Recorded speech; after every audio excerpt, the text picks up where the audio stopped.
सभी किसान भाइयों को मेरा नमस्कार। मैं शिवराम, विषयवाद विशेषज्ञ, विकासखंड राजगढ़। किसान साथियों, इस समय जो लहसुन की फसल हमारे राजगढ़ ब्लॉक में लगी है, क्योंकि ये लहसुन ही यहाँ की हमारी प्रमुख फसल है, तो उसमें कुछ एक बीमारियाँ जो आ रही हैं, उसमें जैसे वेसल रॉट है, वाइट रॉट है, या रस्ट जो आ रही है, उसके रिगार्डिंग हमने पिछले हफ्ते ही लगभग 10 से 15 दिन पहले हमने धौला कुआं, जो हमारा कृषि विज्ञान केंद्र है, वहाँ से हमारे साइंटिस्ट पैथोलॉजिस्ट जो आए थे, उन्होंने विज़िट किया यहाँ आकर के, और उन्होंने यहाँ की जो समस्या हैं वो देखी। 4-5 गांव में वो लगभग गए, जिसमें रेडी है, गुशान है, धरोटी गांव है, इस तरह से 3-4 गांव में वो लोग गए। तो उन्होंने जो असेस किया, उसमें उन्होंने पाया कि जो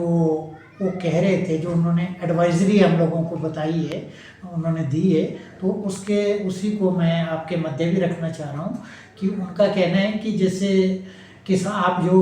बीज लेते हैं वो किसी भी प्रमाणित स्रोत से लें, हर किसी से आप बीज ना लें, है ना। एक तो उसमें, क्योंकि जो ये डिजीज़ जो होती है ये बीज से भी फैलती है आगे, जो उसका एनाकॉलम होता है वो बीज से भी ये होता है। और दूसरा उन्होंने कहा कि इसमें आप लोग जो खाद डाल रहे हैं, जैसे नाइट्रोजन जो यूरिया से हमें उपलब्ध होती है, उसको ज़्यादा ना आप इस्तेमाल करें, ज़्यादा से ज़्यादा इसको इस्तेमाल ना करें, कम करें, और कृषि विभाग से या यूनिवर्सिटी से पूछ कर ही आप उसकी डोज ये करें, वैसे ना डालें। तीसरा, आप लोग जैसे आजकल बरसात भी हो रही है, सॉरी बारिश हो रही है, तो बारिश भी आप उसमें पानी खड़ा ना होने दें, ये ध्यान रखें। प्रॉपर ड्रेनेज उसमें रखें, अगर मतलब जितना उसमें पानी खड़ा होगा उसमें वो ये होगा। और आप फ्लड इरिगेशन, अगर आप पानी जैसे सूखा कहीं पड़ जाता है तो आप उसमें पानी अगर देते हैं, तो जैसे आपके वाइट रॉट अगर लगी है कहीं, तो उसमें आप क्या करें भी पानी उस एरिए में ना दें जहाँ वो बीमारी लगी हुई है, और उसमें एक आप मेंढ बना लें पहले चारों तरफ से, और उसमें वो पानी जो है वो दूसरी जगह ना जाए, क्योंकि उससे जो उसका जो बीमारी है वो दूसरे इसमें भी चली जाएगी। इस करके आप इस चीज़ से भी। और एक उन्होंने बताया हमें कि नेचुरल फार्मिंग,